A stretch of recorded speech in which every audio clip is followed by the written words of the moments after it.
Thank you very much, sir.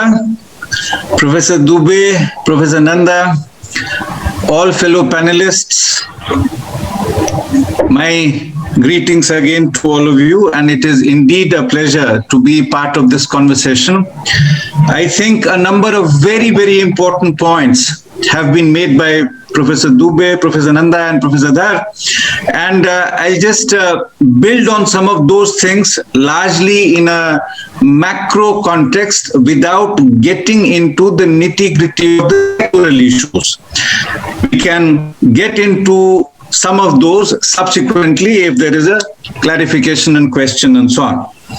Now, the first point that I would like to underscore is, and which has already been said, that our macroeconomic context is in a complete mess, both internally and increasingly externally.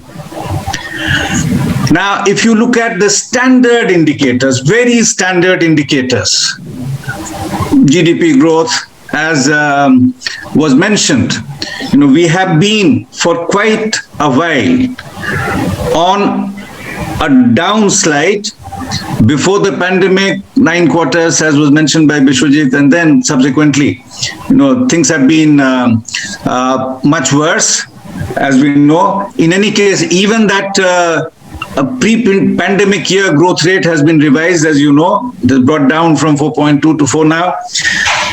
If we look at far more important indicators, GDP growth is something which is not the most important indicator in my understanding and so on. What is far more important is to look at, for instance, per capita consumption, right? It is to look at what is happening to employment and so on. Now, I'll mention just these two. If we go by the NSS estimates and so on, 11, 12, and subsequently 17, 18, per capita consumption in rural India declined by 9 percentage points. Now, this is well known. But this is the context which we need to keep in very sharp view if we have to make any progress in terms of policy management and so on. This is unprecedented in independent India. This has never happened. Per capita consumption over a period of a quinquennium or more, 5-6 years, going down by that order.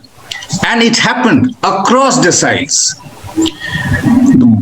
Topmost decile to bottommost decile, each one of these. And this is amazing, right? If we look at unemployment, again, a great deal has been written and spoken about it. We really are talking of unprecedented crisis in terms of unemployment. Everyone knows this figure of in almost half a century or so, before the pandemic, we were already at the highest, and then subsequently, we may sort of quibble over the exact figures and so on. Yeah, what exactly is, for a variety of reasons, there is a lot of controversy there, but the fact is that pandemic could have only worsened it, and there is no escape out of that. If we look at, for instance, credit flow, almost every agency is telling you that we are in a terrible spot, and possibly the worst spot in more than half a century, 50 to 60 years. Right? If we talk of investment, over again more than a decade, and so on. So if we look at the macro indicators, very standard macro indicators, it is so evident. It should be very clear to a class 5, 7, 8 child that we are in a complete mess. Now, why is it that this recognition is not there? Why is this very elementary kind of cognition is not there? What do we see? On the contrary, this massive back thumping, massive kind of, cheering one's own performance. Now, unless we start with this very basic thing that, look, things may be bad, let's try and address these. And these are not only because of the pandemic, but a whole lot of structural issues. The context is there. And how do we deal with that? That elementary honesty is something which certainly is not part of this regime. In fact, I do not know of and cannot think of any government anywhere in the world. I mean, I'm not only talking of preceding governments in India, which has succeeded so much in disregarding the facts, manufacturing lies. It's just amazing. I mean, the scale of it, right? One particular figure regarding fiscal stimulus was mentioned earlier, right? Now, of course, by several economists who have been very critical of this 20% of GDP figure, we know, and almost every agency in the world put it between 1 and 3%. No, that has been the range. We can again quibble over what exactly should go in there and so on and so forth. But again, something so elementary and so basic, a class 10 student of economics knows that. You do not collapse the fiscal and the monetary and talk of the fiscal. It was so basic. You know, who figure continuously has been harped on, as Professor Dubey mentioned, that now they are saying almost 30%. Yeah, if you look at that, interestingly, the economic survey which was tabled, as it happens, that itself makes a correction in that and puts the figure around 2% of GDP. Now, I'm not sure whether his job is on the line, whether the finance minister has and the prime minister has looked at that figure, right? That actually the fiscal stimulus was much less than what has been talked about and so on. So this is the first point I wanted to highlight. The context being in a complete mess, endless manufacturing of lies. You know, it's like, there's as if no tomorrow in terms of kind of figuring out new ways of lying and so on. You know, we are trapped in that kind of context. So that's the first point. Yeah. On GDP, etc., whether it would be 22, 23, 24, again, there are lots of economists. Incidentally, Geeta Gopinathan, who was here, she probably is of the view, officially IMF view that possibly it would be 25, 26. By then this recovery kind of would be in on track, so to say. Right? If you look at many economists outside the policy spokespersons of the government, they are saying that actually the contraction might be much higher. I mean, you have those who are thinking in terms of well above 10% in this fiscal to about 7.5%, which is the government figure and so on. So all these figures, and as it happens, given the very terrible truth that the data agencies, our statistical systems have been so massively messed up, it becomes very difficult to sort of swear by any particular number. So that's the other, Professor Dubey rightly highlighted, the challenge of assaulting institutions. And one of the biggest assaults, I don't know whether to call it biggest assault. I mean, everything has been assaulted so badly that there should be no hierarchy in terms of the degree of assault, maybe in this conversation. But it just becomes so difficult, right? Coming specifically to the budget, then this whole claim, which was repeated by the finance minister following on the economic survey, spend. Just start looking at the numbers. What spend?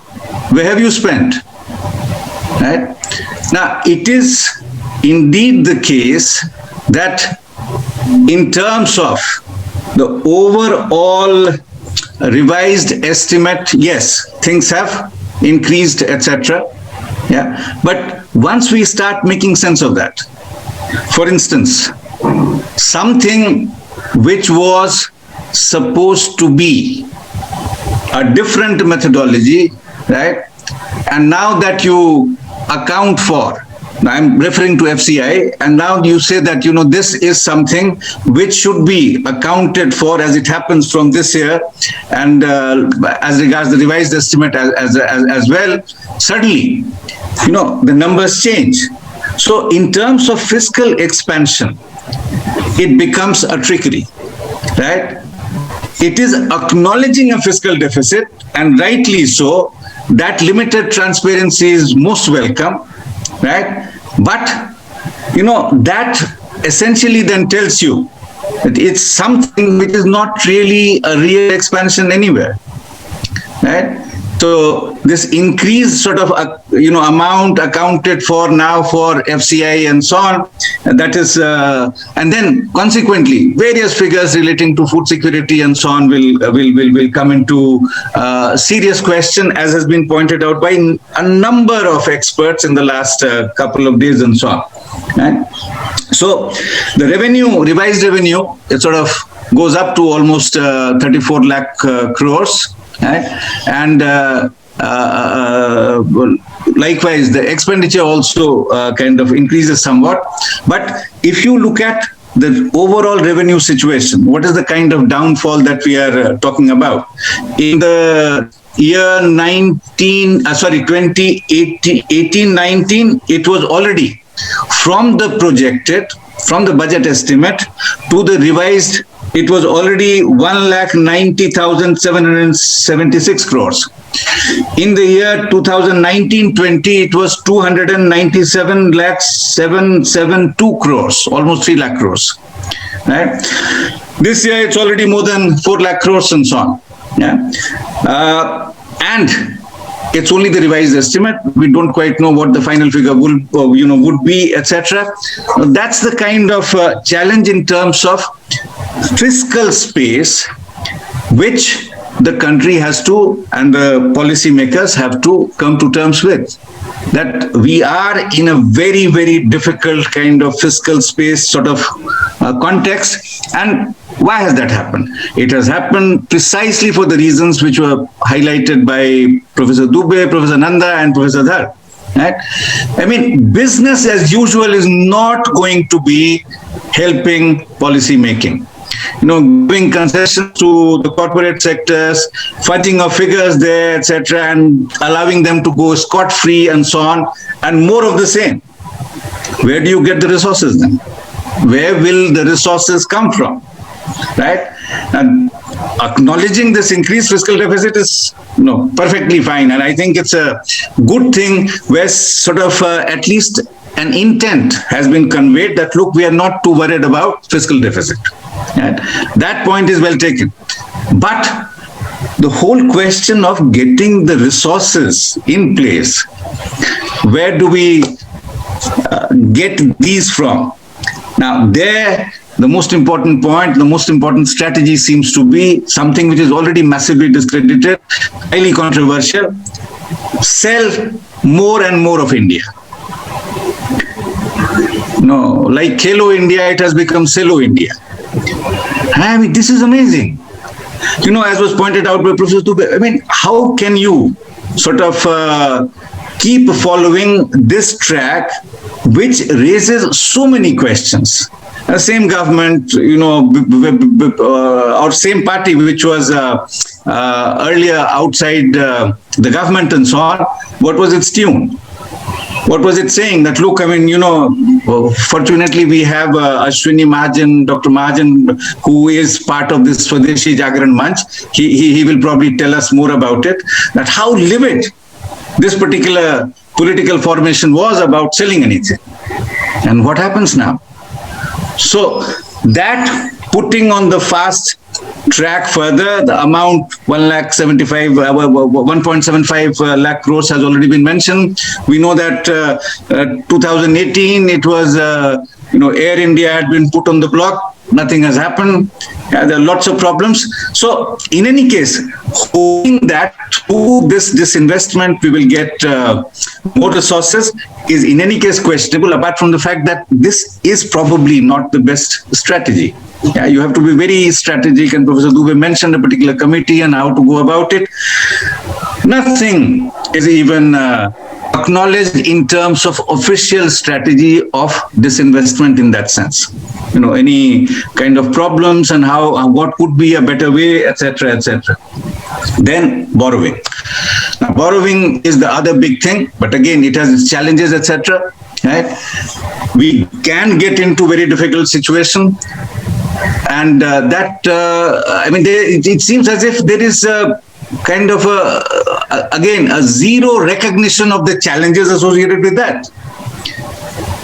Of course, hoping that money will come. But as Professor Dhar has already mentioned, the way this money is coming and what kind of things and basically acquiring things here, etc., does that take us any further?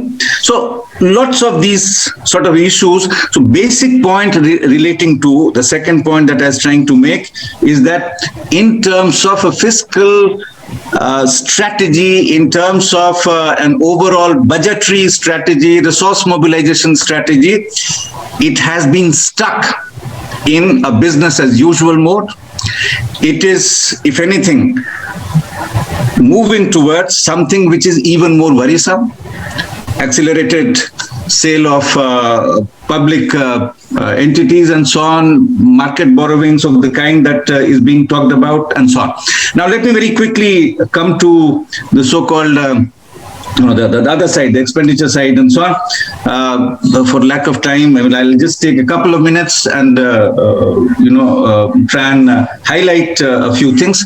You see, one of the easiest thing to do in every budget as regards announcing expenditure claims is to talk of infrastructure.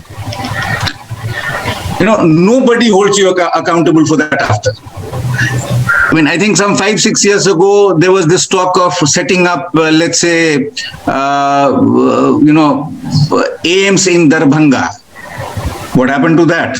That got repeated again in the election campaign when Bihar was going through that process.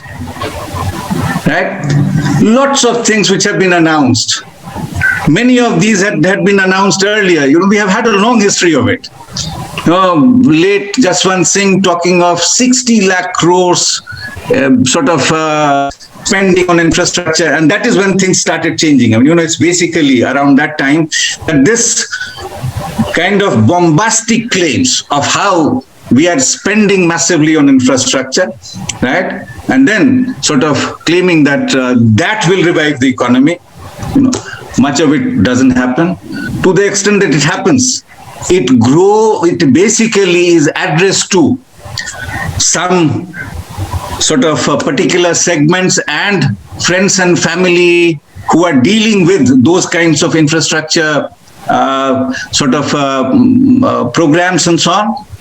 Right? So it again needs to be examined very, very carefully as regards this whole question of those areas, those sectors which could have given a decent push to demand. Each one of those has been squeezed further. Rural economy, MSMEs, we are talking of numbers, 70%, 80% have gone under the sea. Look at All India Manufacturers Organization. Mr. Raghunathan, who keeps giving you these figures almost on a daily basis, right? Two biggest components of what are we doing to them? Nothing. So any serious addressing of the demand challenge, the demand question is nowhere in the horizon. It is basically hoping that it will happen. It's good to be an optimist, but then to be an optimist, at least there should be some elementary reasons, some elementary policy interventions and so on. And very last word. I sort of mentioned that there has been some improvement in transparency in terms of, let's say, taking care of some off-budget items which were not shown earlier, and that's a good thing. But as was pointed out, if you look at the health sector and what has been said, it's complete opacity. It's giving up on that transparency. What have you done? Basically, even the Finance Commission allocations have been added in that. What kind of, can we at least expect some honesty in budget making processes? Yeah. Something which is over a period of 5 years, you suddenly add that and you do other things, you merge schemes and so on. I'm sure Professor Rama Baru will give us lots of details and so on. But it is not confined only to the health. You read the fine print, this has happened across sectors. No accountability. Everything is fuzzy. People were claiming that, fantastic, much more transparent and so on. No. In fact, it has ended up and ended us in a context where that transparency has been seriously compromised. I think I have taken more time than I should have. My apologies, sir, Professor Dubey, for it, in case I have overshot too much. Thank you for your attention. I would love to respond to anything that participants and others may want to raise. Thank you. Thank you very much. Okay. Just 2-3 points. The first obvious thing, this is in response to what Sushmita asked, is to acknowledge the problem. There is a problem, but as Professor Dhar said just now, if you want to be an ostrich, fine. I mean, what can be done?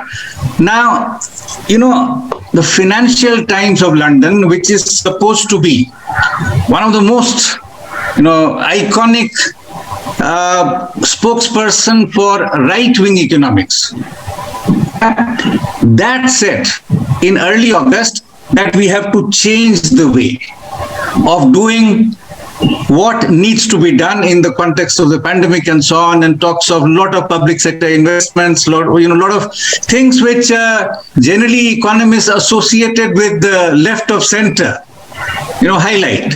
That is, all of you should, those of you who are not familiar with it, should look at that FT editorial of early August. Right? So there is a hell of a lot that we know what needs to be done. Right? None of that was done. If anything, even this claim of additional expenditure, as I mentioned, is a definitional jugglery. Do you really think that the entire nation is a bunch of fools? They can't figure out what very basics are. Yeah. So what needed to be done, as has been emphasized repeatedly, is to step up all those processes, expenditures, etc., which revive demand, number one. Number two, to do all that, then you need resources. Yeah. And again, I think I follow in the footsteps of Bishwajit on this completely, that unusual times require, maybe unusual interventions. Even if you are steeped in this broader neoliberal orthodoxy and so on, at least acknowledge that this is a very difficult time and do some things. I'll give you only one example, and several countries have done this.